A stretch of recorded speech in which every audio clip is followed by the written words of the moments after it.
बिस्मिल्लाहिर्रहमानिर्रहीम।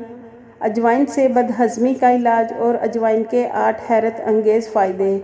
अजवाइन ना सिर्फ खाने को लजीज बनाती है बल्कि हज़म भी करती है। आज हम आपको अजवाइन के 8 फ़ायदे बताएंगे जिनसे आप अभी तक लाइल्म हैं। नंबर 1, अजवाइन फालिज और असाबी कमज़ोरी वाले मरीज़ों के लिए बहुत मुफीद है।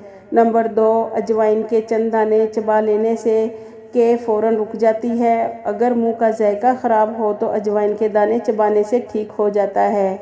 नंबर 3, अजवाइन दिल को ताकत देती है और असाबी दर्द के लिए मुफीद है। नंबर 4, अजवाइन को भेड़िया या बिच्छू के काटने की सूरत में अगर फौरी तौर पर मुतासरा जगह पर अजवाइन की लेप की जाए तो फ़ौरन आराम आ जाता है। नंबर 5, अजवाइन को अगर शहद के साथ मिलाकर खाया जाए तो चेहरे और हाथ पाँव की सूजन ख़त्म हो जाती है। नंबर 6, पेट के दर्द और बदहज़मी में अजवाइन और नमक की फक्की बनाकर खाने से शफा होती है। नंबर 7, पुराने बुखार में देसी अजवाइन 6 माशा, गुल्लू 3 माशा रात को पानी में भिगोकर सुबह रगड़ लें और फिर छानकर हस्बे ज़ायका नमक मिलाकर इस्तेमाल करने से 3 से 5 दिन में बुखार दूर हो जाता है। नंबर 8, हिचकी को दूर करने के लिए देसी अजवाइन को आग पर डालकर इसका धुआं लें तो फ़ौरन हिचकी बंद हो जाती है।